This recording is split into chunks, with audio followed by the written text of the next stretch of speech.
મણિભદ્ર વીર મણિભદ્ર વીરને આપણે યક્ષ દેવતા તરીકે પણ ઓળખીએ છીએ, જેમાં મુખ્ય એમના 3 સ્થાનો રહેલા છે. જેમાં ઉજ્જૈનમાં એમનો જન્મ થયો હતો, ત્યાં એમનું મસ્તક પૂજાય છે, આગલોડમાં ધડ પૂજાય છે અને મગરવાડામાં પીણ પૂજાતું હોય છે. મણિભદ્ર વીર એટલે કે જે ધન, સમૃદ્ધિ, રક્ષા, વિધ્વનાશ માટે પૂજનીય છે અને જેના વિશે આપણે જાણીશું કે એમની પૂજા કઈ રીતના કરવી, વિશેષ પૂજા કઈ રીતના કરવાથી એમના આશીષ મળે અને મણિભદ્ર વીરને જાગૃત કઈ રીતને કરી શકીએ છીએ મિત્રો. આ દરેક વિશે આપણે આ વિડીયોમાં આજે જોઈશું મિત્રો. તો જય માતાજી મિત્રો, મંત્રોની દુનિયા કલયુગમાં તમારું હાર્દિક સ્વાગત છે મિત્રો. આજે આપણે મણિભદ્ર વીર વિશેનું માહિતી તમને આપીશું મિત્રો, કે જેની અંદર એમની પૂજા, વિશેષ પૂજા, એમની જાગૃતિ કઈ રીતના થાય અને શું શું તમને લાભ મેળવે છે એના વિશે મિત્રો જાણીશું આપણે. તો મિત્રો આપણે અગાઉ જોયું એ પ્રમાણે મણિભદ્રના મુખ્ય 3 સ્તરો છે, જે મેં તમને અગાઉ જણાવ્યા, અને એ ધન, સમૃદ્ધિ, રક્ષા, વિધ્વનાશ માટે જાણીતા અને પૂજનીય છે મિત્રો. હા, એ ધન પણ તમારે પ્રાપ્તિ થઈ શકે છે જો મણિભદ્ર વીરની તમે સારી એવી પૂજા કરો તો. મિત્રો પુરાણોમાં જે પ્રમાણે માહિતી આપી છે એ અનુસાર આપણે જોઈએ તો 1733થી આપણે જે વીર મહારાજ છે એમની સ્થાપના થઈ હતી અને એ પછી એમની માન્યતામાં દિવસે દિવસે વધારો થતો ગયો. આપણે સૌ એમની અત્યારે પૂજા કરીએ છીએ મિત્રો, પરંતુ કેવું કરીએ, એક દીવો કરીએ અને અગરબત્તી જ કરીએ મિત્રો, અને મહારાજને 2 હાથ જોડીને આપણે ત્યાંથી નીકળી જઈએ છીએ. પણ મિત્રો ખરેખર એવું નથી. જો તમે આની સાથે એમનો જે બીજ મંત્ર હોય છે એનો તમે 3 વાર યા તો 11 વાર જો ઉચ્ચાર કરો છો અને એ તમારા પૂજામાં સમાવેશ કરો છો તો વીર મહારાજ ખરેખર તમારાથી અતિ પ્રસન્ન થઈ જતા હોય છે અને તમારું દરેક ધાર્યું કાર્ય કરતા હોય છે મિત્રો. અને આ રીતના તમે જો સતત કરો છો તો એનાથી તમે મહારાજને જાગૃત પણ કરી શકો છો મિત્રો. તો મિત્રો મારો આ વિડીયો પૂરો જોજો, કે જેથી તમને સંપૂર્ણ માહિતી મળે કઈ રીતના પૂજા કરવાની હશે અને કઈ રીતના જાગૃતિ કરવાની હશે, જેનાથી તમે માહિતીથી અચૂક ના રહો. તો મિત્રો મારી એ પહેલાં તમને એક વિનંતી હતી કે જો તમે પણ મહારાજને માનતા હોય તો આ વિડીયો ધ્યાનથી જોજો, કે જેના અંદર તમને એમની દરેક વસ્તુનો ખ્યાલ આવે. અને બીજું કે જો મારી ચેનલ પર તમે નવા હોય તો સબસ્ક્રાઈબ કરી લેજો અને વિડીયો પસંદ આવે તો લાઈક જરૂર કરજો મિત્રો, એ ભૂલતા નહીં તમે.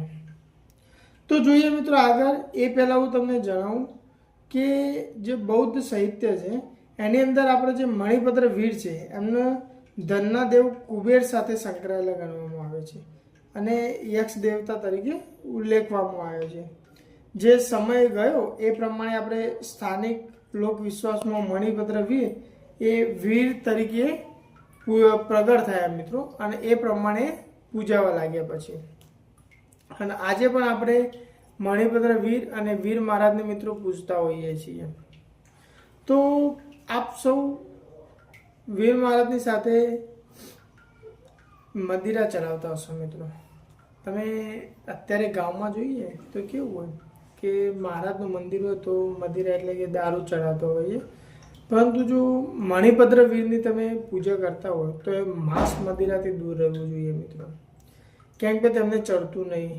તમને એવું જાણીને નવાઈ લાગશે કે જ્યાં વીર મહારાજ હોય છે ત્યાં ચડતું હોય છે, પણ ખરેખર એવું નથી મિત્રો.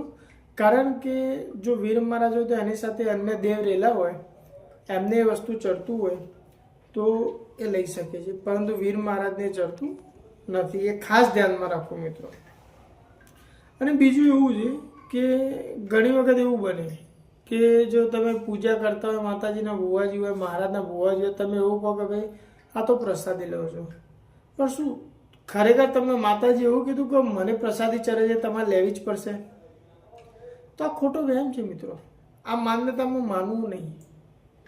અને આ બાને જો કોઈ પીતું હોય તો સમજી લેવું કે મિત્રો એ એના સહારે છે. એમ મિત્રો હું તમને જણાવું કે આપણે મહારાજની જો પૂજા કરવી હોય તો એમનો આપણે દીવો પ્રગટાવવાનો છે, અને કરેણ જે કરેણ આપણે આવે છે એનું પીરું ફૂલ આવે છે, તો પીરું ફૂલ પછી મહારાજનો આપણે ગુગળનું ધૂપ આપી શકીએ છીએ, અને એની સાથે હું તમને જે મંત્ર આપવાનો છું એ આપણે 21 વાર જપ કરવાનો છે. તમે 11 વાર પણ કરી શકો છો અને 21 વાર પણ કરી શકો છો. આ પ્રમાણે જો તમે સવાર અને સાંજ મહારાજની પૂજા કરો છો મિત્રો, તો મહારાજ અતિ પ્રસન્ન થતા હોય છે તમારા ઉપર, અને જેના કારણે તમારા અચાનક જે અવરોધો હોય એમાં ઘટાડો થતો હોય, વ્યવસાય ધંધામાં સ્થિરતા આવતી હોય, પછી આપણે જોઈએ તો ઘણી રીતે તમારો આત્મવિશ્વાસ વધતો હોય, શાંતિ વધતી હોય, પછી નકારાત્મક શક્તિથી રક્ષા મળતી હોય, તો આ પ્રકારનો પ્રભાવ તમને મળે છે. અને જે મણિપત્ર વીર છે એ ધનના દેવ કુબેર સાથે સંકળાયેલા હોવાથી તમને ધન પ્રાપ્તિ બી સારી થતી હોય છે મિત્રો. તો આ પ્રમાણે જો તમે સતત 11 દિવસ અથવા તો 21 દિવસ તમે કરો છો તો મહારાજ તમારું ધારેલું કાર્ય કરતા હોય છે મિત્રો. પણ હા, એમની પૂજા તમારે કરવાની રહેશે. જો સાંજે કરો તો બી ચાલે અને સવારે કરો તો બી ચાલે, બંને ટાઈમ પણ તમે કરી શકો છો. પણ હું જે તમને મંત્ર આપવાનો છું એ પૂજા સાથે તમારે મંત્રનો જાપ કરવાનો છે. મિનિમમ તમે 11 વાર કરી શકો છો અથવા તો 21 વાર પણ તમે એનો ઉચ્ચાર કરી શકો છો. અને હા, તમારે એના માટે કોઈ મારાની જરૂર નથી મિત્રો, તમે મારા વગર પણ એનો જાપ કરી શકો છો. બીજું મિત્રો, હું તમને જે મંત્ર આપું એ બીજ મંત્ર છે, અને એની સાથે સાથે હું તમને આપણા મહારાજ છે એ મહારાજને જાગૃત કરવાનો મંત્ર પણ જણાવવાનો છું, અને એની વિધિ પણ જણાવવાનું છું મિત્રો. કઈ રીતના તમે મણિપત્ર વીરને જાગૃત કરી શકો છો એ સંપૂર્ણ માહિતી આપવાનો છું. તો વિડીયો મિત્રો પૂરો જોજો તમે. આમ તો મિત્રો એમ કહેવાય છે કે બીજ મંત્રથી કોઈ પણ તમે વસ્તુ કરી શકો છો, જેમ કે દેવની જાગૃતિ કરી શકો છો, એની અન્ન શક્તિ પણ તમે મેળવી શકો છો. પણ આજે હું તમને સાબર મંત્ર બી એટલા માટે આપું છું કે જે ટૂંક સમયમાં સિદ્ધ થતો હોય છે મિત્રો. કારણ કે જો તમે બીજ મંત્રથી મહારાજને જાગૃત કરવા માંગો તો દરરોજની તમારે 108 માળા કરવાની રહેતી હોય છે, અને 21 થી 41 દિવસનો તમારે મંત્ર જપ કરો છો ત્યારે તમારો બીજ મંત્ર સિદ્ધ થઈ અને મહારાજ જાગૃત થતા હોય છે. તો જોઈએ મિત્રો, મંત્ર આ પ્રમાણે છે. પહેલો મંત્ર હું તમને આપું કે જે આપણો બીજ મંત્ર તમને મેં આપવાનું કીધું હતું, તો એ પૂજાની અંદર તમારે આ મંત્રનું તમારે મિત્રો યાદ કરી લેવાનું છે કે હોમ મણિપદ્રાય નમઃ, હોમ મણિપદ્રાય નમઃ, હોમ મણિપદ્રાય નમઃ. આ મંત્ર મિત્રો તમારે પૂજામાં યુઝ કરવાનો છે, એટલે કે પૂજામાં તમારે વાપરવાનો છે. તમે મહારાજની પૂજા કરો એ સમય દરમિયાન 11 વાર અથવા તો 21 વાર તમે જો મંત્રનો જાપ કરો છો તો એ અતિ ઉત્તમ માનવામાં આવે છે અને તમારી પૂજા સફળ થતી હોય છે. બીજું મિત્રો, જોઈએ આપણે સાબર મંત્ર, કે મણિપત્ર વીરને આપણે જાગૃત કરવાનો સાબર મંત્ર આપું છું. તો એ મંત્ર આ પ્રમાણે છે: હોમ હિમ મણિપદ્ર વીરાય જાગૃતમ જાગૃતમ રક્ષમ રક્ષમમ સર્વ સિદ્ધિ દેહી સ્વાહા. મિત્રો મંત્ર હું તમને ફરી જણાવું છું. હોમ હિમ મણિપદ્ર વીરાય જાગૃતમ જાગૃતમ રક્ષ રક્ષમમ સર્વ સિદ્ધિ દેહી સ્વાહા. તો મિત્રો મંત્ર આ પ્રમાણે છે. આને આપણે સૌ પ્રથમ યાદ કરી લેવાનો છે અને એના પછી આપણો મંત્ર જાપ ચાલુ કરવાનો હોય છે. પણ જો મંત્ર તમને સાંભળવામાં કોઈ તકલીફ પડે તો તમે બીજી વાર મારો વિડીયો જોઈ અને મંત્ર સાંભળી અથવા તો એની પૂરી વિધિ લખીને તમે ધ્યાનપૂર્વક કરતા રહેજો મિત્રો. તો આ મંત્ર તમે યાદ કરી લો છો. એના પછી મિત્રો તમારે નક્કી કરવાનું છે કે તમારે કેટલા દિવસની સાધના કરવી છે. આમાં તમે 21 દિવસ, 11 દિવસ અને 1 દિવસમાં પણ તમે સિદ્ધ કરી શકશો મિત્રો. હા, મહારાજની સાધના તમે 21 દિવસ, 11 દિવસ, 7 દિવસ અને 1 દિવસ પણ તમે સિદ્ધ કરી શકો છો. પણ મારું માનવું એવું છે કે જો 21 દિવસ કરો તો અતિ ઉત્તમ ગણવામાં આવતું હોય છે મિત્રો. તો મિત્રો આ વસ્તુ નક્કી કર્યા પછી તમારે સુદ પક્ષની 5મ હોય, 8મ હોય અથવા તો 14th હોય, આવી તિથિ હોય ત્યારે આની પૂજા આરંભ કરવાની છે. અને એમાં બી જો રવિવાર, મંગળનો ગુરુવાર આવતો હોય તો અતિ ઉત્તમ મિત્રો માનવામાં આવે છે. તો આ સમયે તમારે નક્કી કરવાનું કે મારે અનુષ્ઠાન એટલે કે મારે પૂજા ચાલુ કરવી છે. તો એ પછી મિત્રો આપણે જે નિત્યક્રમ હોય આપણે સ્નાન કરી પવિત્ર થઈ જવાનું. એના પછી લાલ અથવા તો સફેદ કપડાં પહેરી લેવાના એમના મંદિરમાં જવાનું, અથવા તો જો મંદિર ના હોય તમારી આજુબાજુ તો તમારા ઘરમાં જે પવિત્ર સ્થાન હોય ત્યાં દક્ષિણ દિશામાં તમે મોં રાખી અને જમીન ઉપર કાળી ચાદર પર બેસી શકો છો મિત્રો. હા, મહારાજનું તમે જ્યારે કામ કરો ને તો કાળી ચાદરનો તમારે ઉપયોગ કરવાનો મિત્રો. એમનો દીવો પ્રગટાવવાનો, અને દીવાની અંદર મિત્રો ખાસ ધ્યાન રાખવું કે જે રાઈ હોય છે એ રાઈના તેલનો ઉપયોગ કરવાનો છે મિત્રો. મણિપત્રનો દીવો પ્રગટાવવા રાઈના તેલનો ઉપયોગ કરવાનો છે. એના પછી મિત્રો આપણે ધૂપ કરવાનું છે. તો ધૂપની અંદર લોબન અને ગુગળનો ધૂપ વાપરવાનો છે મિત્રો. અને મહારાજને આપણે ફૂલ ચડાવવાનું છે, પીરું ફૂલ એટલે કે કરણનું ફૂલ ચડાવવાનું છે. એ પછી મિત્રો આપણે મંત્ર જાપ કરવાનો છે કે હોમ મણિપદ્રાય નમઃ, હોમ મણિપદ્રાય નમઃ. આ મંત્રનો મિત્રો તમે 3 વાર યા તો 7 વાર જાપ કરવાનો છે.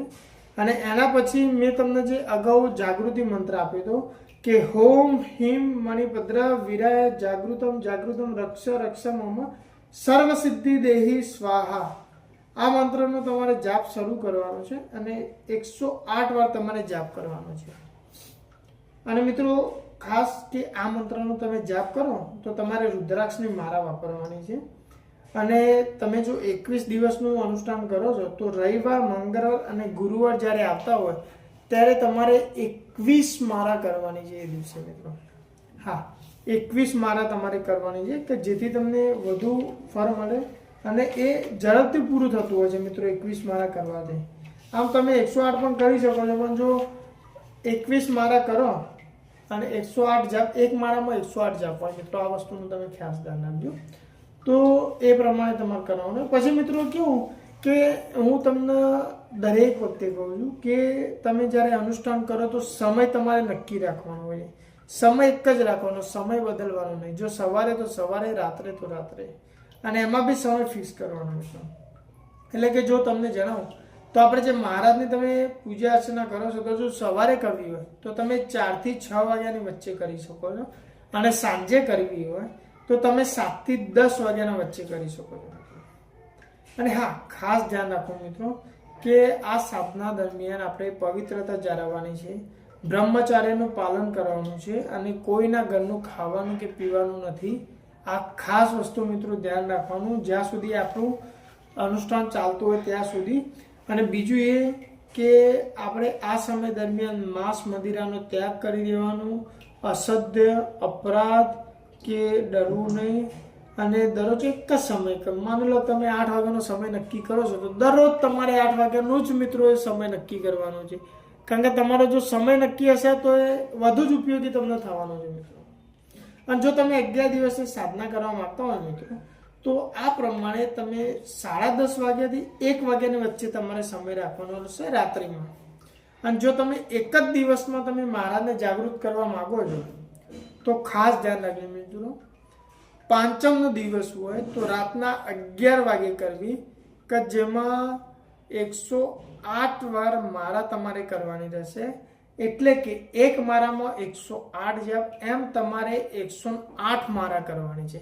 અને મેં તમને જે ધૂપમાં કીધું હતું કે ગુગળ અને લોબરનો ધૂપ વાપરવાનો છે, પણ જો તમે એક દિવસની સાધના કરો તો આની અંદર ચંદનનો પણ ધૂપ તમારે એડ કરવાનો છે મિત્રો. અને આ સંપૂર્ણ જો તમે કરો છો તો એના પછી આપણા જે મણિપદ્ર વીર છે તમને પ્રસન્ન થતા હોય છે મિત્રો.